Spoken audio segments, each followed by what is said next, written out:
Alice in Wonderland has been a childhood favorite and classic of so many, so much so that there have been plenty of movies made about the books written by Lewis Carroll.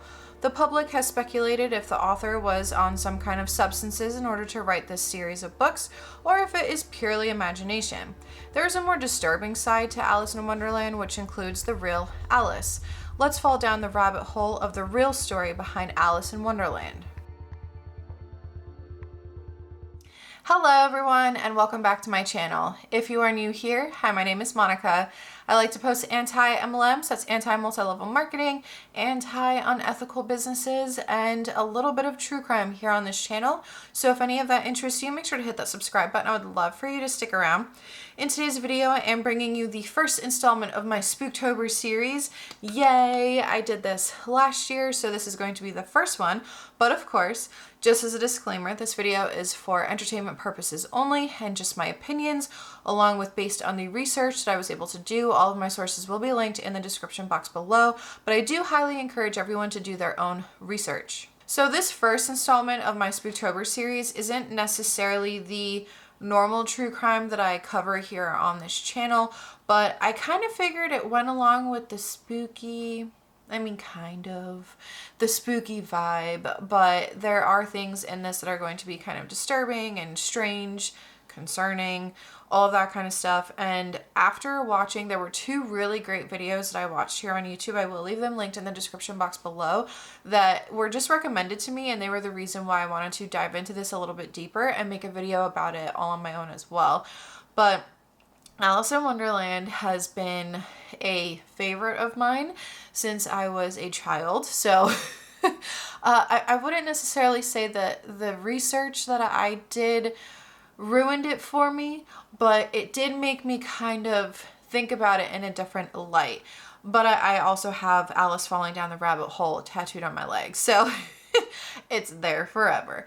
But I just wanted to talk about it because I found certain things very interesting, and of course there are some things in this that you're going to have to form your own opinions on. But anyway, a lot of what will be discussed is based on theories and interpretations. So of course, take a lot of this with a grain of salt. But anyway, without further ado, let's fall down the rabbit hole and talk about the real story behind Alice in Wonderland. If you did not know, there actually was a real Alice in the author's life. But before we talk about Alice, let's talk about the author, how he came to meet Alice, and how the book that would bring so many to Wonderland would even come about. The author of Alice in Wonderland, along with the other books, went under a pseudonym. You may know the author as Lewis Carroll, but Lewis was actually Charles Dodgson. These books were considered to be of the genre literary nonsense. Charles was born on January 27th in 1832 and would pass at the age of 65 on January 14th, 1898. Charles came from a family where most of the men were army officers or Church of England clergy. He was born in Cheshire near Warrington. He was the oldest boy and third child. 8 more children would come after Charles. Apparently, he would entertain his brothers and sisters by telling them made-up stories. When he was 11, the family would move, and that's where he would live for the next 25 years. His father was a highly conservative cleric of the Church of England and would later become the Archdeacon of Richmond. In his early years, he was homeschooled. Charles also spoke with a little bit of a stutter, or what they called a stammer, and most of his siblings also spoke with a little bit of a stutter. When he was 12 years old, he went to Richmond Grammar School. In 1846, he entered rugby school, where he was not really all that happy with. After he left the school, he did write about his experience and said, quote, "I cannot say that any earthly considerations would induce me to go through my 3 years again. I can honestly say that if I could have been secure from annoyance at night, the hardships of the daily life would have been comparative trifles to bear," end quote. Charles claimed that he himself wasn't bullied, but that it was common for the younger boys to be the victims of bullying by the older boys at the school. That just shows the insecurities of the older boys and how they couldn't pick on someone their own size, so they had to go after others who were probably afraid to stick up for themselves. According to Charles's nephew, Stuart Dodgson Collingwood, he said the following about his uncle Charles, quote, "Even though it is hard for those who have only known him as a gentle and retiring Don to believe it, It is nevertheless true that long after he left school, his name was remembered as that of a boy who knew well how to use his fists in defense of a righteous cause, end quote, which was the protection of the younger boys. However, as much as he was unhappy at the school, he excelled academically, specifically in mathematics. Once he left rugby in 1849, he went on to attend the University of Oxford in May of 1850 as a member of his father's old college, Christ Church. He had to wait to get a dorm, but he finally got one in January of 1851. Sadly, though, after only 2 days, he had to go back home because his mother had died of inflammation of the brain, which was thought to be caused by meningitis or a stroke when she was only 47 years old. Charles was one of those students who didn't always work hard, but achievement came easily to him. Must be nice, Charles. Some of us had to work really hard and study for hours, but nonetheless, in 1852, he received his first-class honors in mathematics, moderations, and shortly after was nominated to studentship by his father's friend. In 1854, he, yet again, received first-class honors in the final honors School of Mathematics, graduating with a Bachelor's of Arts. He decided to stay at Christ Church, where he would study and teach. In 1855, Charles won the Christ Church Mathematical Lectureship, which he would hold for the following 26 years. However, the Christ Church is probably the reason why Alice in Wonderland even came about, thanks to meeting the dean and his family. There's more to speak about when it comes to Charles, but let's take a break and talk about the Liddells. In 1856 is when Dean Henry Liddell and his family arrived at Christ Church. Charles became friends with Lorena, which was the dean's wife, and their children, specifically the 3 young girls who were named Lorena, Edith, and Alice. Charles even befriended the little son, Harry. This is where the disturbing part of this story comes in. It's been said that Charles preferred the company of children as opposed to adults. Many people have argued that this was either because he was the word that starts with pedo and ends in file. Sorry, I don't want to get in trouble with YouTube. Or that maybe he was just very socially awkward. He may not have felt comfortable around adults. This is something I will go over a little further later on in the video. Some have speculated that because the dean's wife Lorena and Charles were so close that maybe Alice was his daughter, and back then it would have been something that was covered up. However, the dean and his family came to Christ Church in 1856 and Alice was born in 1852. I mean, it's possible that they met prior to the dean coming to Christ Church, but I think that's simply just another theory that, in my opinion, I don't think it's true. I do want to add, though, that Charles did take up photography in 1856. Later, a study by Roger Taylor and Edward Wakeling calculated that just over half of the surviving work of Charles's photography depicts young girls, although 60% of his original portfolio is missing. He did also photograph men, women, boys, landscapes, skeletons, dolls, dogs, statues, paintings, and trees. The photos that were taken with children were taken with parental consent and with a parent present. Most of them were also taken in the little garden because of the natural sunlight. If Charles was a pedophile, that's what I'm going to call it from now going forward in this video, just because a parent was present for the photos doesn't make it any better. If he was one, knowing that he could look at children and create these photos from them out in the open might have been part of the thrill. There was also a note that he had written to one of the parents of a little girl he was photographing. He wrote, quote, "It is chance not to be lost to get few good attitudes of Annie's lovely form and face, as by next year she may, though I much hope won't, fancy herself too old to be a daughter of Eve," end quote. The reason he abruptly stopped with his photography in 1880 was because his studio was too time-consuming. In addition, because of the change in trends, his type of photography wasn't really everyone's cup of tea. There were lots of photographs of Alice. Some have even said that the poses were very adult-like, which is why there are suspicions that he was a pedophile as well. Anyway, Charles's friendship with the family was very important to him, and in the late 1850s, he would take the little children on rowing trips where he was accompanied by another friend. First it was Harry, and then later it was with the sisters, Lorena, Edith, and Alice. July 4th, 1862 is a day that would go down in history, so much so that some people celebrate July 4th as Alice in Wonderland Day. However, this was a day that Charles took the three little sisters on a rowing trip. During this rowing trip, the girls, specifically Alice, who has said to have been the most confident of the three, was asking Charles to tell them a story. This is when he came up with Alice in Wonderland on a whim. Alice Liddell loved this story so much that she begged Charles to write it down for her. In November of 1864, Charles had given 11-year-old Alice a handwritten and illustrated manuscript that was called Alice's Adventures Underground. His illustrations would never be used when they published the book because they said that his characters looked a little too sad. George MacDonald, who was a mentor, had his family read the manuscript, and the MacDonald children loved it so much that they encouraged Charles Dodgson to publish the book. In 1863, Charles took the manuscript to Macmillan, who was the publisher, and after they started playing around with the titles, they came up with Alice's Adventures in Wonderland in 1865, and Charles Dodgson would be known as Lewis Carroll. It's been said that Charles wanted to have this published under a pseudonym in order to keep his academic life separate from his books. I can understand why, because as accomplished as he was in the academic world, some people might view him differently. Apparently, at first, the Cheshire Cat and the Mad Hatter weren't a part of the story. They were later added. In my opinion, I think those two characters added great value to the book. The Mad Hatter is actually one of my favorite characters. The book became so popular that even Queen Victoria was a fan of it. In late 1871, the sequel was published called Through the Looking Glass and What Alice Found There.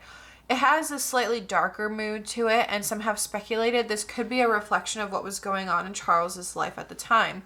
Just a few years before the sequel was published, his father passed away in 1868, and this caused Charles to fall into a depression that lasted quite some time. Charles didn't really enjoy the fame that he had gotten from his books. When fans would write him letters, he wouldn't even read them and have them be returned to sender. He probably didn't expect the fame. There have been many interpretations and theories that the characters of Alice in Wonderland were based off of real people and things. Let's go over a few of those theories. Of course, we know that Alice was based off of Alice Liddell. It's been said that the white rabbit that's late for an important date was Henry Liddell, the real-life Alice's father. He was a very busy man at Oxford, and he was always checking the time on his pocket watch. Henry was also known for arriving late to a lot of things. Not to mention, he had a door in his office that was a smaller door that was nicknamed the Rabbit Hole. The Cheshire Cat has been said to be based on a few different things. To grin like a Cheshire Cat was a saying that was common at the time. What it meant was that the person was either grinning or smiling very widely. In addition, Charles grew up in a town called Cheshire.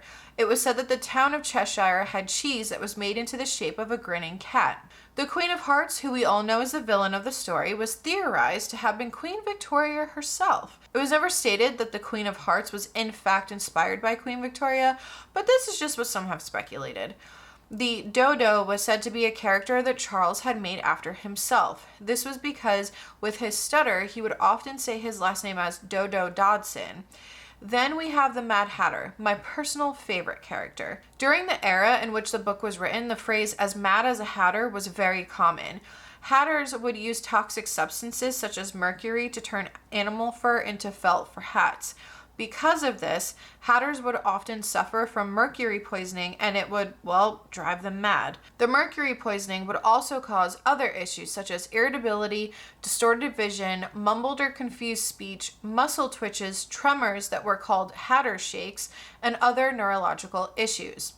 I'm sure a lot of you have heard the theories surrounding the author of Alice in Wonderland taking substances and then writing the book. I mean, at the time, opium was legal and it was pretty popular. We have the caterpillar, which has always stuck in my head, and whenever I've heard someone ask or myself ask, "Who are you?" I immediately think of the caterpillar. I mean, this caterpillar is smoking out of a giant water pipe and blowing smoke into Alice's face, and back when the story was written, it was very popular to smoke opium out of water pipes. The mushrooms in the story are also said to be magical. Was this a reference to something else, possibly? But there is no concrete evidence stating that Charles was taking any kind of substances. There is evidence of him suffering from a migraine disorder which caused auras and possibly epilepsy. Another form of migraine aura, which ended up being called the Alice in Wonderland syndrome after being named the Todd syndrome in 1955, was because of the sudden size changes thanks to this migraine aura along with hallucinations. The change in size, it's also known as micropsia and macropsia. Could that have inspired the shrinking and growing of Alice in the story? There were 2 attacks where Charles lost consciousness and he was diagnosed to have had seizures. Some authors have suggested that due to these seizures, maybe Charles had temporal lobe epilepsy, which is when you don't entirely lose consciousness, but that your consciousness is altered. Yvonne Hart, who is a consultant neurologist at the John Radcliffe Hospital, did take a look at Charles's symptoms a little further. She concluded that it is very likely Charles had migraines and may have had epilepsy. However, she did emphasize that she cannot say for sure without further information. You may be wondering whatever happened to the Liddell family and Charles. Eventually, Charles's relationship with the Liddell family would no longer exist. This happened right before the book was published. There are a few theories as to why this is. Some say it's because he wanted to marry 11-year-old Alice, while others theorize that maybe Charles and Alice's mother Lorena had an affair. Then there's a theory that maybe the Liddells wanted to be compensated for the book once it was published, but there's no evidence of Charles acting inappropriately towards Alice, so this is all just speculation. I think because this happened so abruptly and out of nowhere, everyone's mind immediately goes to the worst possible theories. Charles did keep diaries, but for whatever reason, the day that the Liddells cut off all contact with Charles and said that the children were not allowed to ever see him again, are mysteriously missing from his diary. Eventually, Henry Liddell and his wife Lorena Liddell would start seeing Charles again, but Charles was still not allowed to see the children or take them on any boating rides or picnics. In Charles's diaries, he did frequently write about how he hopes that God can help him with his sinning ways. He doesn't state what his sins were, but this has caused lots of speculation. Was Charles inappropriate towards Alice? Although Alice isn't spoken about much in his diaries. Or did he have feelings towards Alice's mother, Lorena? In the one video I watched, they stated that there was historical evidence that backs up this theory a little bit more, but I was not able to find that evidence. Lorena was known to be a very beautiful woman. There were even rumors that she had a thing for one of her husband's colleagues. That's why some people are wondering if that colleague may have been Charles. It's been documented that he was in relationships with women, so some believe this evidence proves that he didn't have a fixation on just young girls. Was Charles an actual pedophile? I did want to share some opinions of people who have studied him and written biographies about him. Morton Cohen, Donald Thomas, and Michael Bakewell wrote biographies about Lewis Carroll between the years 1995 to 1996, and they all speculate about Charles. Morton Cohen wrote, quote, "We cannot know to what extent sexual urges lay behind Charles's preference for drawing and photographing children in the nude. He contended the preference was entirely aesthetic, but given his emotional attachment to children as well as his aesthetic appreciation of their forms, his assertion that his interest was strictly artistic is naive. He probably felt more than he dared acknowledge even to himself," end quote. Because Charles was known to many of his closest friends to be a kind person, Morton Cohen did think that Charles had just convinced his friends that his draw to children was nothing but him just getting along with kids better, and that it was just an innocent thing. There have been other writers and scholars that challenged Morton Cohen and others who thought Charles was a pedophile. Hughes LeBailey, I'm not sure if I'm saying that properly, stated that the child photography by Charles was within the Victorian child cult. This was when child nudity was perceived as an expression of innocence, which I find that to be really weird, but Hughes claims that child nudes were even on Victorian Christmas cards, and it was a different social and aesthetic assessment. He also believes that people who have accused Charles of being a pedophile are viewing the child photography with a 20th or 21st century lens. Caroline Leach also argued that people who believed Charles was a pedophile were just spreading what she called the Carroll myth. She stated that there was so much evidence in his diaries and letters that he was interested in adult women, married and single, and even was in some scandalous relationships. Caroline also pointed out that many of the child friends that biographers have spoken about were girls in their late teens and early 20s. You can do your own research and form your own opinions, but I don't want to speculate too much with such a serious accusation. Charles died on January 14th, 1898 at his sister's home in Guildford, just 4 days before the death of Henry Liddell. He was just 2 weeks away from turning 66 years old. He is commemorated at All Saints Church, Daresbury, in its stained glass windows depicting characters from Alice's adventures in Wonderland. As for the real Alice, she had become somewhat of a celebrity. She had grown really tired of the constant questions about Alice in Wonderland, and then in 1928, she decided to sell the manuscript that Charles had given her many years prior. She sold it for what would roughly be about $20,000 today to an American dealer. However, the book would be brought back to England, and now it's in a British museum. It wasn't until Alice was 80 years old that she started to accept her fame a little bit. She did travel to New York City for a Lewis Carroll exhibition, although Alice Liddell would die at the age of 82. So that is the end of today's video of the first installment of my Spooktober series, and that is the end of the video discussing some of the weird, disturbing, and concerning things behind Alice in Wonderland, behind the author and the real Alice and the real Alice's family. So that's what I wanted to bring to you guys today. Let me know what you guys think in the comment section below, and I guess that's where I'll leave it today. But thank you so much for watching. Stay tuned for some more Spooktober stuff. I'm hoping to be able to get a lot pre-filmed and pre-edited because the baby will be here soon, so I don't know if I'm being an overachiever here and hoping that I can have X amount of videos every single week for the month of October. But we'll see. I'm crossing my fingers I can get it all done. If not, I might just spill Spooktober into November like I did last year, because I had to do that last year as well because we got married on Halloween. So the month of October was very busy for us last year as well. It's going to be very busy for us this year. So anyway, I am rambling. Let me know your thoughts and comments in the comment section below. And yeah, I will see you guys next time. This is Monica reporting to you live from a highway. Bye!